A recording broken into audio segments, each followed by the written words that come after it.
Dito. Ha? Hey, welcome to Picnic. Hey, welcome to Picnic Basket. So, ayan. Asan tayo ngayon? Asan tayo today? At bakit tayo nandito? So, ngayon tayo ay nasa Intramuros, no? Oo. And supposedly, dapat dito tayo. Sa likod, sa Manila Golf Club. Ang venue natin ngayon is accessible din, always for public. Oo. Kaya so, magandang open siya. Bisitahin nyo rin, no? Pero open lang siya for Sunday, Oo. yung golf club for public. Until 4 p.m.? 5 p.m. Oo. Pero ngayon, nasa ano kami?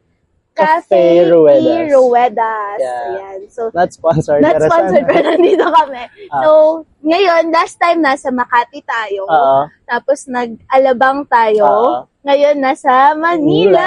So, Pangatlo. yan. So, we're exploring actually public spaces. Oo, yung mga green spaces na free. So, kung gusto nyo din maggala, Or may ma-recommend kayo, kung di may ba? ma-recommend Na pwede kayo, nating comment puntahan. down.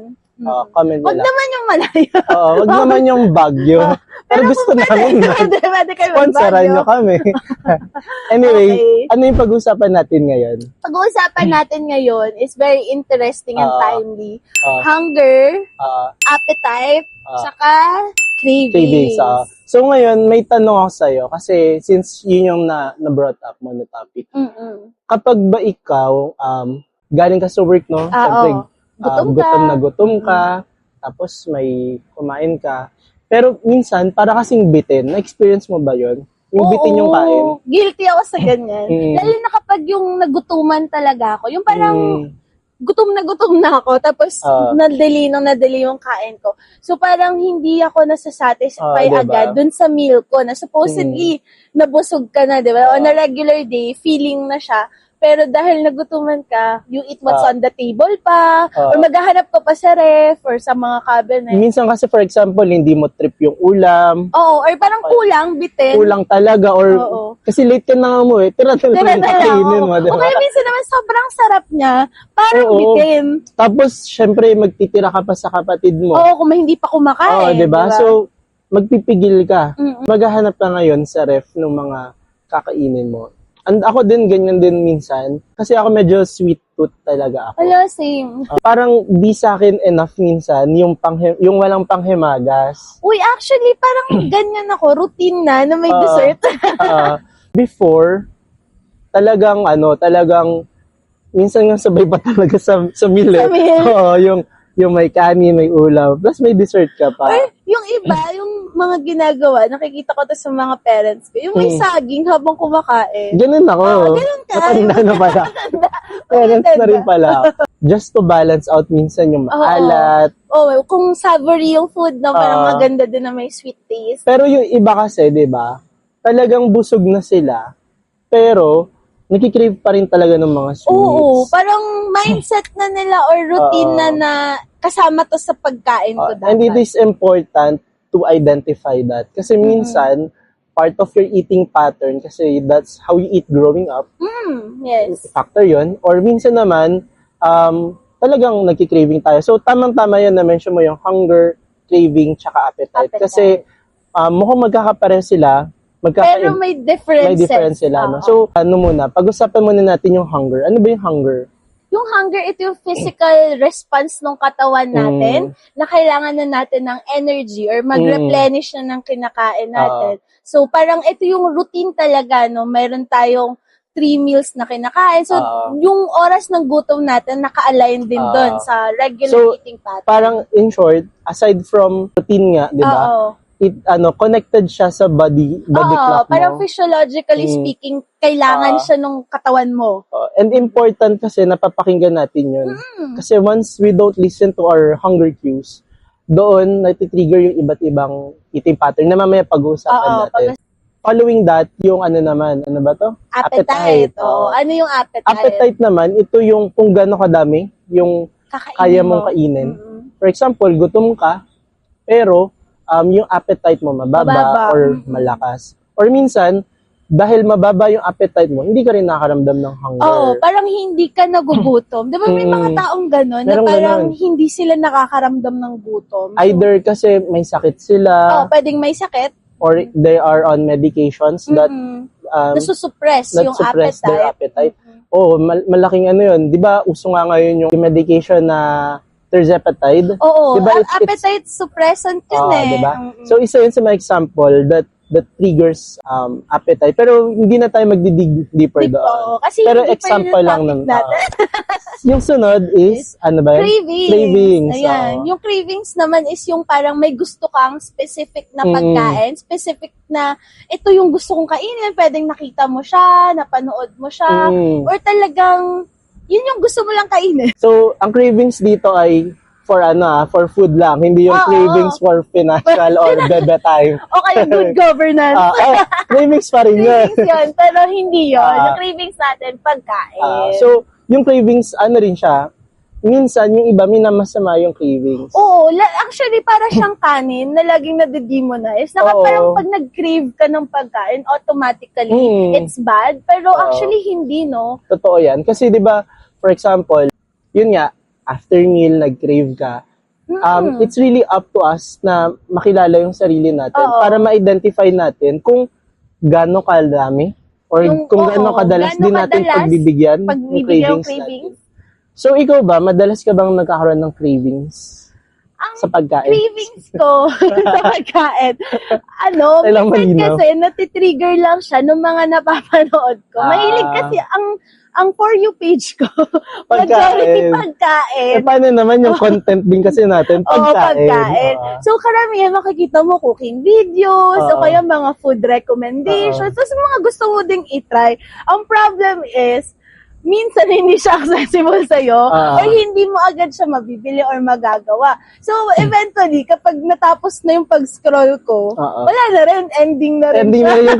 Kumbaga nasa utak mo lang. Gusto ko to. Tapos after nun, tapos na, pag sinara mo na yung phone, tapos na din yung cravings. Tapos na yung cravings. Kumbaga na-fantasize mo na, sarap. Sarap pala.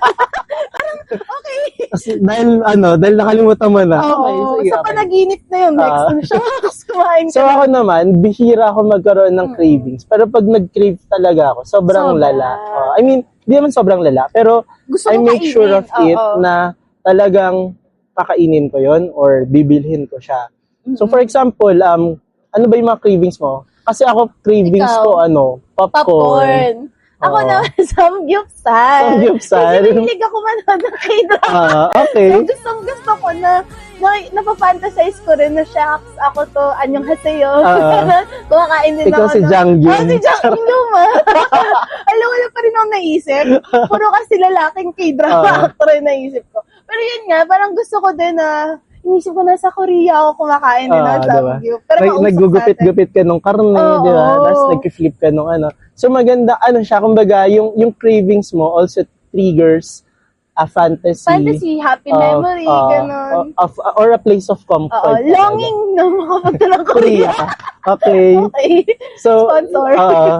So, ako naman kasi, pag popcorn, kasi for example, growing up talaga favorite ko yung popcorn. So, specifically yung mga gourmet popcorn. Kasi siguro dahil flavor, no? kasi siguro nung bata ako, laging pasalubong yun ng nanay ko. So naging siya, parang connected na siya siguro nung paglaki ko. Core memory. Core memory siya. So, every time na madadaan ako, for example, kay Chef Tony's. Chef Tony's, not sponsored, pero pwede naman. Favorite ko talaga yun. Pero actually, masarap. Pati kettle corn, kung tipid ako. Oo, masarap din. Taters, masarap taters din. kapag more onto savory, di ba? So, yung mga popcorn, talagang, kahit siguro mga friends ko, talagang yun yung sinasabi kong favorite ko. Pero nakaka-addict din kasi siya, no? Manonood ka lang, tuloy-tuloy ka. Parang yung crunchiness niya. Di ba? Crunchiness. Tsaka minsan unique kasi yung flavor, di ba? Oo, yung mga random flavor na bago. Ano ba? Bakit may chocolate na may something? Oo, di ba? Nakaka-amaze kasi ang alam lang natin before, di ba, cheese, yan, or yung regular, walang butter lang. Pero ngayon, ang daming available na flavors din. So, importante yun nga na makilala natin yung cravings natin. Oo. At the same time, yung behavior natin on how to respond those cravings. Kasi hindi naman siya laging masama. Doon nagiging bad kapag we always give in naman. Oo, kapag everyday na siyang cravings, kasi everyday mo siyang pinagbibigyan, it's actually not a good thing din. Kasi ibig sabihin, you're eating too much or yung consumption mo can be too much sa dapat na isang beses lang, 2 beses. for some example, diba, yung recently na uso yung Dubai Chewy Cookie. Tapos marami akong nakikita online, or mga friends, na parang wala everyday cravings nila Talaga? yun. Mahal pa naman Mahal yun. nun. Alam mo ba, Cravings nila, no? nakatikim na ako nun isang beses, tapos di ko na inulit, ang mahal. Ako, nakatikim ako free pa. Yung binigay sa atin. Talaga, free. So, pero yun. Pero masarap talaga siya, di ba? Ang point dito is, hindi siya masama, pero at the same time, we have to know or dapat mindful tayo kung kailan natin siya kakainin, gano'n natin siya karami kakainin. Totoo yan. So, going further, no, kailangan ma-identify natin yung hunger, appetite, tsaka cravings. Kasi, itong tatlong to, hindi naman sila individually na-feel. Pwedeng sabay-sabay, Pwedeng sabay-sabay. So, pwedeng hungry ka, tapos grabe appetite mo, tapos may cravings ka. So, grabe yung kain mo nun. Pwede namang hungry ka lang, wala kang appetite. So, onti lang makain mo. Kaya diba? For some people, ganun. Yung gutom ka, pero wala kang gana. Kailangan mo lang talagang kumain. So, yun yung mga for sick people or sick individual na kailangan din, importante yun, na aware sila, nagutom sila. Kailangan nilang pilitin yung sarili nila. Kasi there's no way to recover without food. Without food, diba? Medicine is okay, pero kailangan mo ng combination ng food, ng nutrients from food. Ano din yun, no? Malaking factor din yun, lalo na sa mga may sakit na, lalo na sa walang appetite. Lalo na yung mga nag-medication nga nung tirzepatide, diba? They don't feel hungry, wala talagang pero kailangan nilang kumain. So, importante. Otherwise, ang magiging result nun, muscle wasting kasi wala kang kinakain, wala kang protein. Talagang papayat ka. So, kahit sa mga elderly na sick, yung mga bedridden, no, wala ng appetite, pero kailangan mong piliting kumain para lumakas. And also, yung sa cravings naman, di ba? Tuwing yung mga dami nung kakainin mo. So, pwede ka mang give in, pero for example, strategy mo, imbis na madami kang kakainin na ganito, babawasan mo na lang. Or kaya, para lang mas suffice ko yung cravings ko, hindi kailangan isang buong chocolate, for example. Kahit portion lang. Actually, ako ganyan sa mga samgyup or buffet. Dati, syempre kahit halimbawa, let's say, ang babayaran mo is 599 or 799, malaking bagay din yun. So, gusto mo, may return of investment ka, kakain ka ng napakarami, to the point na parang puputok na yung tiyan mo. Pero ngayon, yung makain mo lang siya or ma-experience mo lang siya, enough na siya, hindi na yung kailangan na busog ka talaga. Actually, merong concept yan di ba? Meron tayong tinatawag na hedonic eating. Medyo, technical? Medyo intertwined siya with cravings. Pero, it simply means pleasure eating. So, dalawa yung dalawa, di ba? Yung kumakain ka dahil kailangan ng katawan mo. For nourishment. And then, isa for pleasure. Which parang wanting versus liking to eat. Ganon. So, there's nothing bad with eating what you need and also eating what you like or what you crave, di ba? So, yun nga, katulad ng nabanggit kanina, hindi siya dapat i-demonize.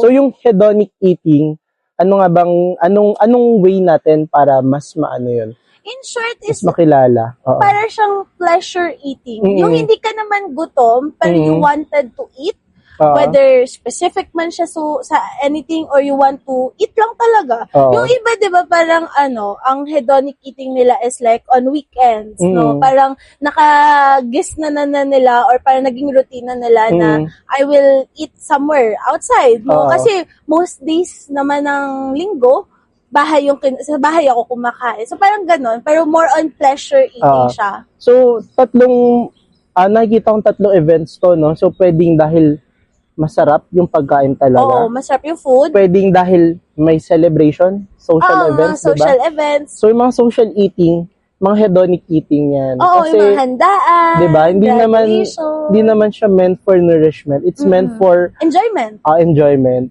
So, yun yung mga tinutukoy natin dito, like birthdays, special events, or yung mga recent na nangyari.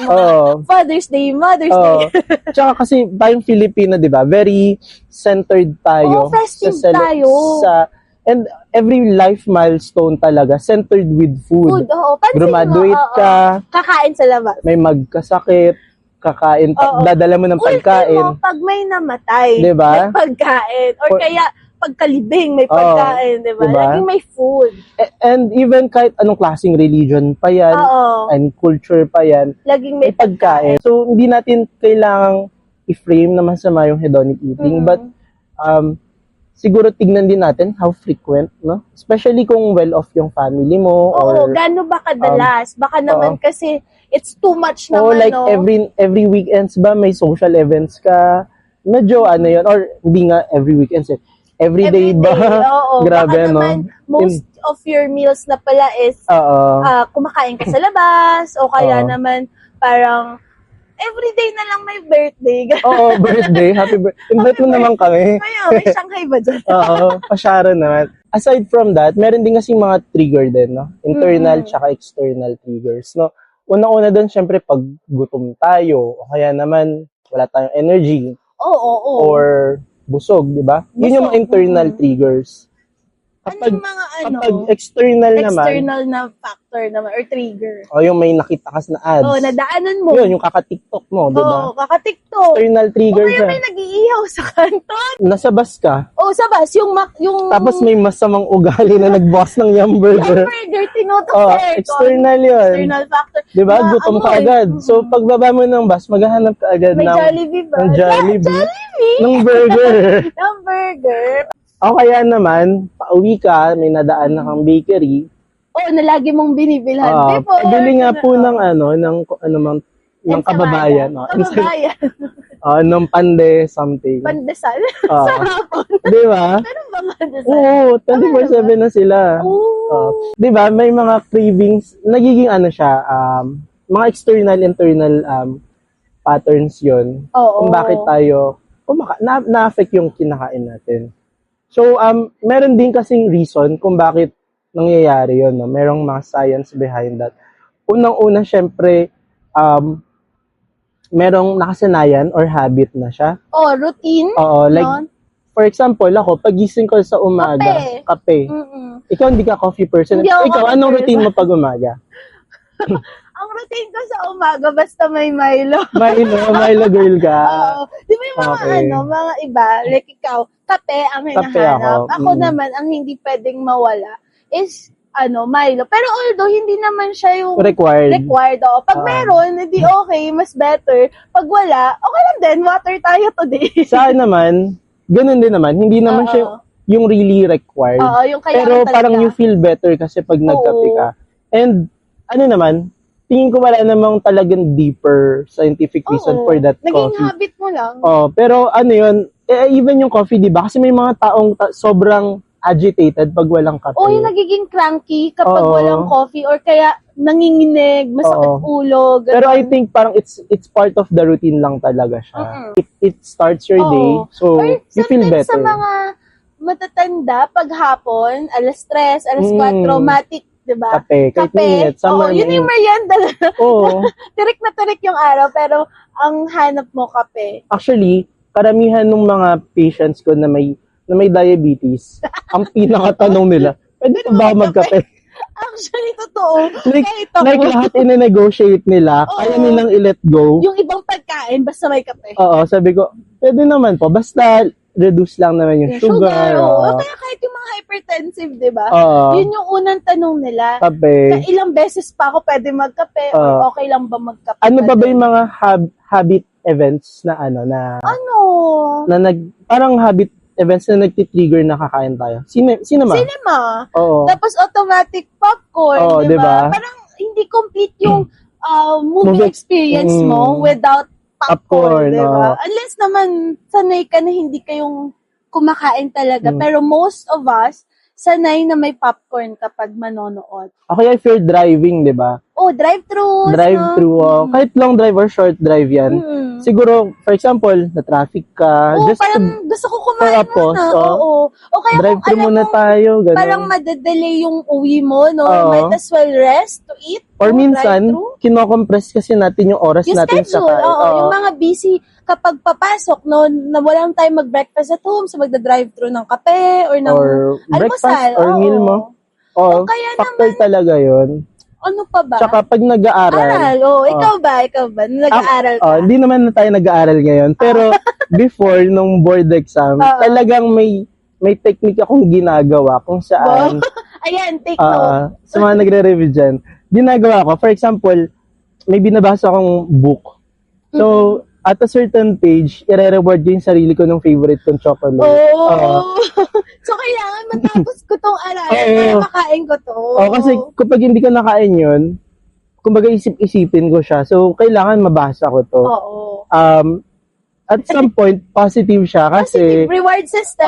So, nakakain ako. At the same time, mas naging enjoyful din yung pag-aaral. Yung parang hindi naging parang troublesome yung pag-aaral mo. Yung hindi siya burden. Kasi nag-enjoy na ako mag-aral, nakakain pa ako, di ba? Oo, ikaw, paano ka naman nag-aaral nun? Kung nag-aaral ka. Hindi kasi ako nag-aaral. Pero nung sabay kasi, for context, sabay kami nag-board exam. Pero, magkaiba ng study habits. Magkaiba kami ng study habits. So ako, nag-dorm ako. Dorm ka?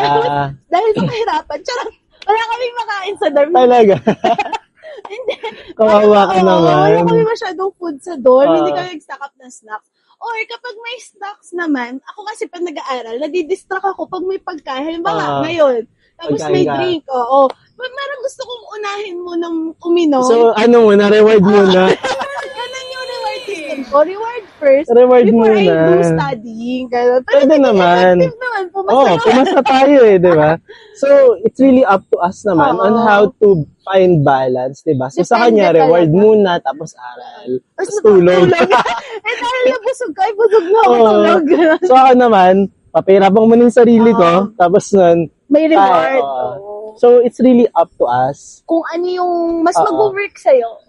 Oo. Although, syempre, maganda lang to be clear, no, na ito ay, yung reward system sa pagkain, hindi dapat siya ginagawa all the time. Lalo na sa mga bata, hindi dapat reward yun sa yun bata. yung common na mistake ng mga parents kapag nakasanayan kasi nung bata na everything that the child do has a reward. Hanggang pagtanda nila kasi ma-adapt nila yun. For example, for the child to stop misbehaving in public, I'll reward you with food. Chocolate.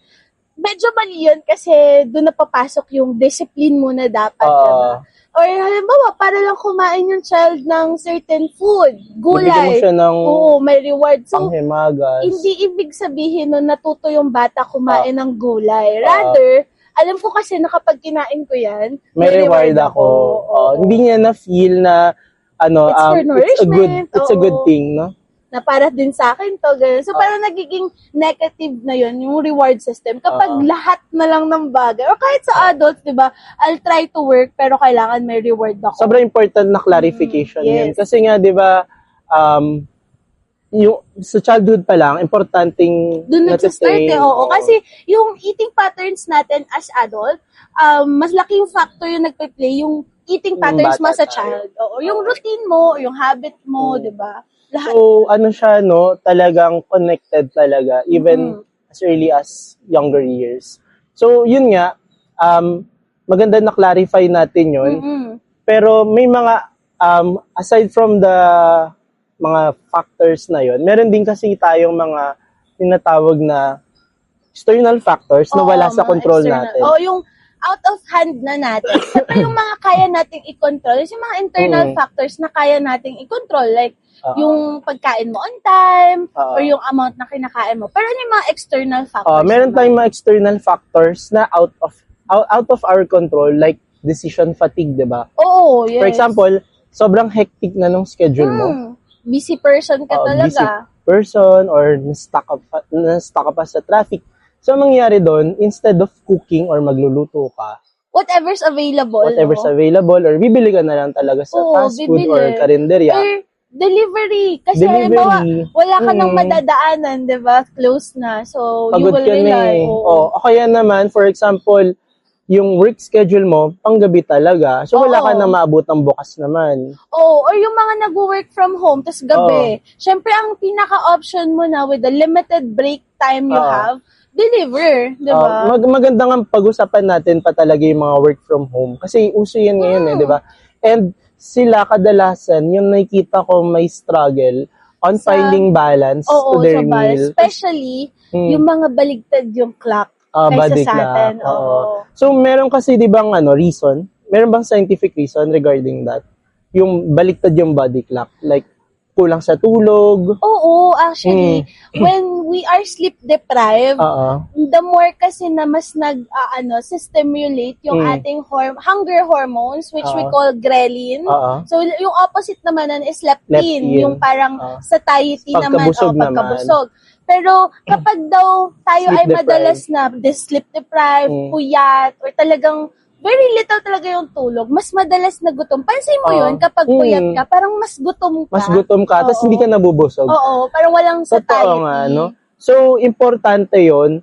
Although kasi syempre, they're trying naman to adapt to the normal sleeping pattern. Oo. Like, binabaliktad nila. Pero, syempre, may mga interruption pa din sa sleep quality, di ba? Oo. Tapos nun yung... Syempre, ang dami factors kasi imagine, umaga ka natutulog, daylight, maliwanag yung room mo, or masyadong mainit. Mag-effort ka talaga to stimulate yung night. Yung sleep, oo. Ako, personally, na-experience ko kasi to work on a graveyard shift. At first, struggle talaga siya kasi sa eating pa lang na pattern, hirap ka na kasi gusto mo namang ayusin na yung kain mo is aligned to your sleeping pattern. Kasi sometimes magigising ka kasi yung chan mo sanay siya nakakain ng lunch. Gigising ka, kakain ka. Kasi kumbaga throughout your years, di ba? Ito yung kain mo. Ito yung kain. So, alam nung katawan mo, kakain ka na. So what happened to me before, nung unang mga first few months, 6 times a day ako halos kumakain. So parang kumakain ako ng umaga. Tapos syempre, during your shift, your work, gutom ka din kasi yun yung nagtatrabaho ka. Yun nga siguro, no? Kaya karamihan din ng mga ganto na yung work schedule, sobrang, aside from yung eating pattern nila na gano'n, dahil hirap pang mag-adjust yung katawan, medyo sedentary na din kasi, di ba? Kasi, paano ka naman tatakbo ng gabi, di ba? Totoo. O kaya naman, gabi ka gising, or gabi yung gising mo, so ang free time mo umaga. Kaso sobrang init na. Oo. Paano ka mag-workout, diba? Parang yun naman yung struggle. Or sa yun, wala ka talagang movement kasi nasa bahay ka, katapat mo computer, diba? Tsaka actually, even as dietitian, pag naka-encounter tayo ng gantong may gantong eating pattern, ang hirap din i-time, di ba? Nung kain nila. Kasi, syempre, i-base mo doon sa alam namang breakfast, lunch, dinner pa din. Oo. Diba? Pero what I do, pag ganyan, pag may pasyente ako na karamihan ng gabi, tapos gusto nila yung maayos na pattern, ako talaga, unti-unti yung adjustment. Kasi ako personally, na-experience ko na mahirap siyang i-pattern. Pero once kasi na you get a good sleep throughout the day, na uninterrupted, hindi ka magugutom. Pag gabi na, by the time nagising ka na, yung start na ng shift yun na yung mo. start ng kain mo din, diba? So, pero depende talaga. Yun din yung advice ko talaga with my clients and my patients, no? Na panggabi, kailangan talaga i-adapt, i-simulate mo yung eating pattern na nakasanayan. Kasi yung iba twice or thrice or 4 times or 5 times a day or regarding, pero yung quantity kasi minsan masyadong madami. Tsaka mahirap talaga siya sa umpisa. Kailangan mo talaga ng a lot of time to practice.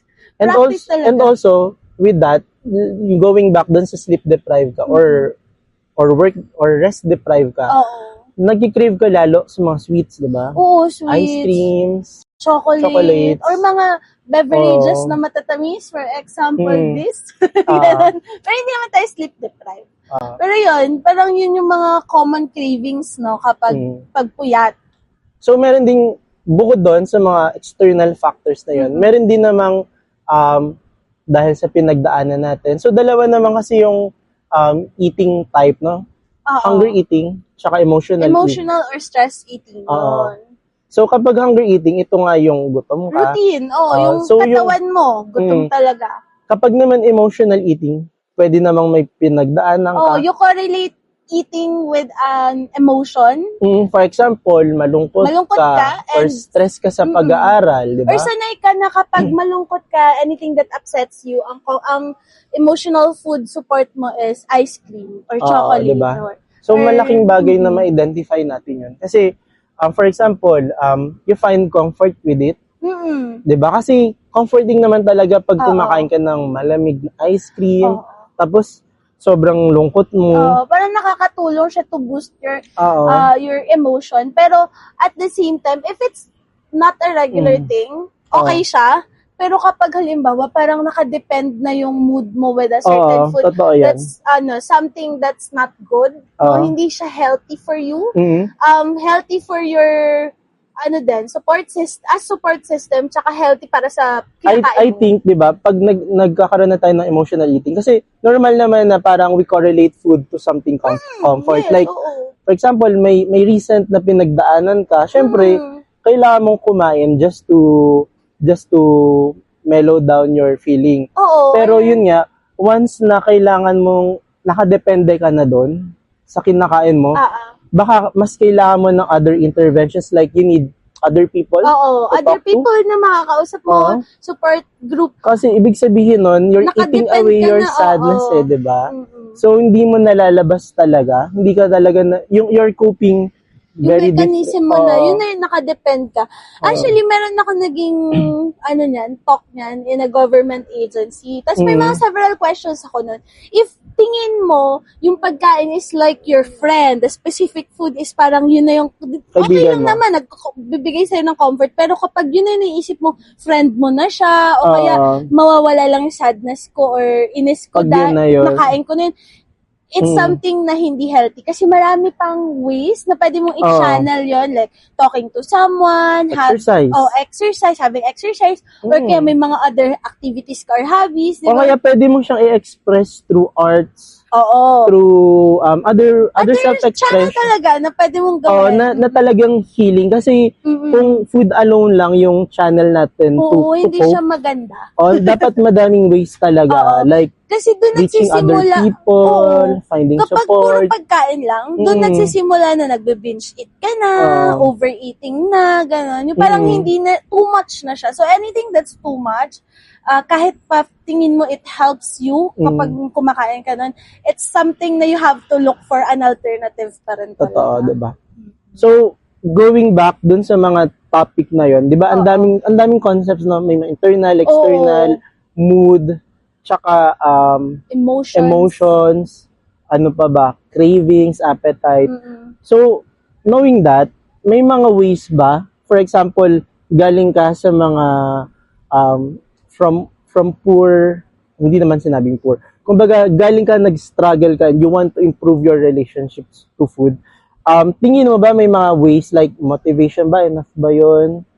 Para maka-help? At first, motivation helps. Pero I think kulang siya. Kailangan mo ng willpower para talagang ma-push mo siya. Kasi motivation expires easily. Yung parang naman. pag nawala na yung drive mo to do that, pwede ka na mag-stop agad-agad. Actually, totoo yan. For example, New Year, di ba? Oo. Motivated ka talaga mag-weight loss. Mag-weight loss ako after 1 week. May may listahan ka pa.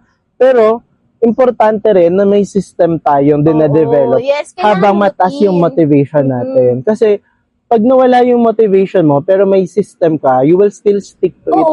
Yung parang ang sabi nila, di ba, if you build a habit, tapos 21 days mo na siyang ginagawa, it becomes like a part of your life na kahit ano pang mangyaring changes, part na siya ng routine mo. So, I think yun yung importante na maintindihan natin na when you want to do something, whether it's to change your dietary habits, your lifestyle, kailangan hindi lang motivation, kailangan i-integrate mo siya as a part everyday of your life. routine. Okay lang, importante yun na makita mo siya not just a task or something to do in a short span of time. Oo, yung baka... Kailangan maging part na siya talaga nung lifestyle mo. Even yung pagkain, di ba? Ganun din naman tayo pag nagtuturo, di ba?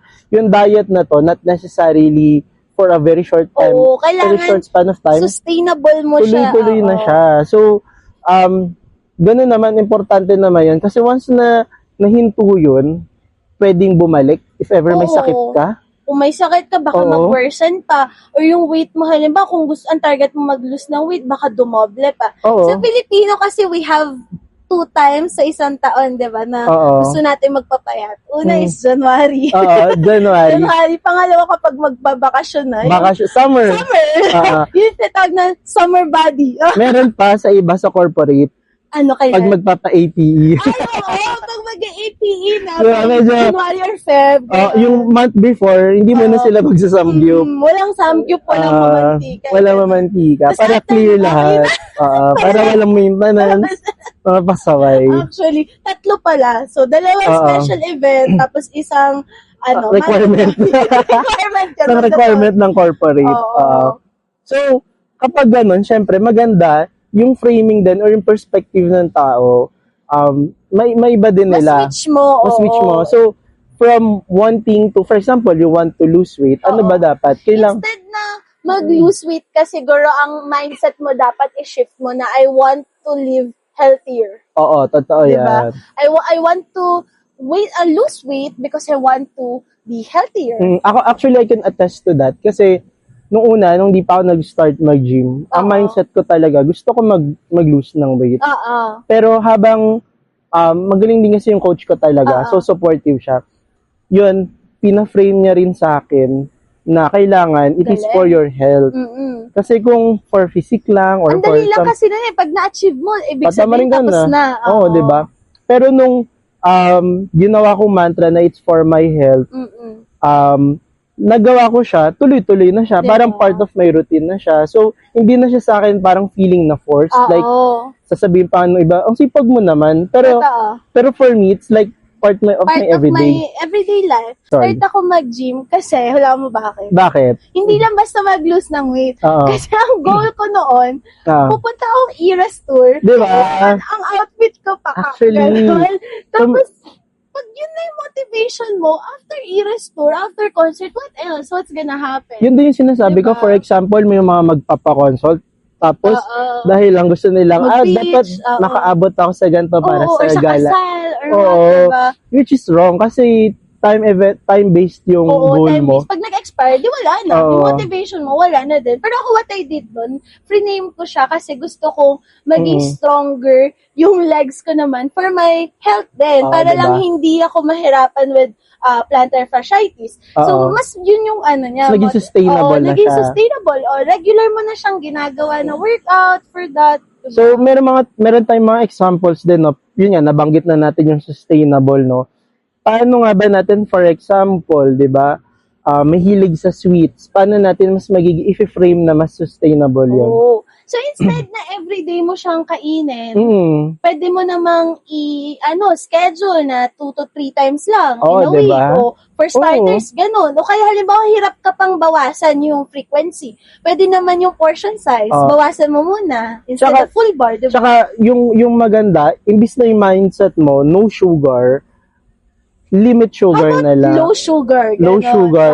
Or better options. Better options. Instead of too much pastries and sweets, baka may other healthier options Fruits like fruits. Fruits with yogurt. Yogurt, o kaya, may mga fruit shake na natural flavoring lang, walang added na sugar, diba? Pwede rin. So, with that reframing, sobrang laking factor nun na from no sugar, mas naging healthier yung option. perspective Kasi mo. what happens when you're too restrictive, eventually, Mag-give in ka mag-give in ka. Tapos when nag-give in ka, you will see na too much yung kinakain mo na. Diba? Especially kung mag-start ka pa lang. Tapos galing ka sa gantong eating pattern. For example, mag-start ka ng workout, diba?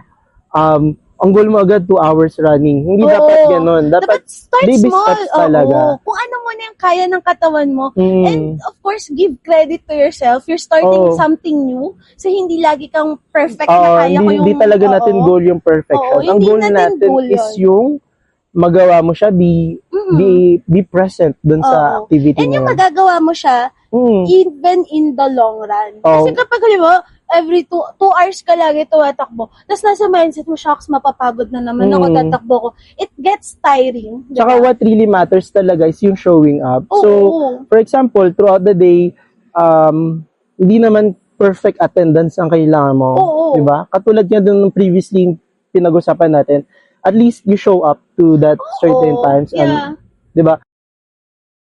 So, tapos na tayo Yes. actually sa buong Ah. topic natin. So, medyo mahaba yung napag-usapan natin, no? Importante na makita natin talaga kung ano yung importansya nung mga yun, no, hunger. Oo. Kumbaga, hindi lang naman talaga calories yung kailangan nating tignan. Oo. Kundi pati na rin kung yung pagkakilala natin sa sarili natin. Yes. And ano yung mga takeaways natin sa pinag-usapan natin today? Ako personally, ang takeaway natin is, itong mga cues na to, whether it's hunger, it's cravings, or it's appetite, ayun, gaya ng sinabi mo, importante na kilala natin kung kailan yung katawan natin nagre-respond to those. And at the same time, siguro, I want to emphasize na craving something or craving a specific food is not necessarily bad. Okay lang naman siya as long as it's from time to time lang, hindi siya everyday, totoo di ba? yan. Hindi siya every time. So that's something na kailangan natin ma-build na wag natin i-guilt trip yung sarili natin totoo. kapag nag-crave tayo or kumain tayo ng cravings natin. Sa akin naman, siguro magandang makilala natin kung paano tayo mag-respond to cravings and also to hunger. Kasi, di ba nga, mas may kilala natin kung ano nga ba yung hunger, ano nga ba yung Oo, cravings, ano nga ba yun? di ba? No? Anong difference? Nagugutom ba ako? Cravings ba to? Importante yun. Tsaka for example, yun nga, may mga external factors tayo Oo. na katulad nung life events. na Oo, malulungkot mga ka. gatherings So, or events. you now know how to respond to that hunger cues Oo. or to that social cues related sa pagkain, no? In So, that way, nagiging responsible tayo, na responsible eater. sa sarili natin, Oo. also to the people around us. Kasi, 'di ba, kung kain tayo ng kain, hindi napapabayaan natin yung sarili natin. Oo. Malaking factor din 'yon sa pag-care natin sa mga Sa family ibang tao, Oo, 'di ba? sa family members natin, sa friends, sa partner. Totoo ganun. yan. Yun lang naman siguro kasi masyado na Oo, mahaba. mahaba na to. So maybe next time, see you sa mga iba Next pang lugar. Location! And hopefully, leave a comment kung may mga natutunan kayo. Oo, mga insights din ninyo. We would love to hear that. Tsaka yung mga experiences nyo din sa mga hungers and cravings, no? Or kung ano yung cravings nyo ngayon. Good governance. Okay, sige. See you around! See you next Bye-bye! time.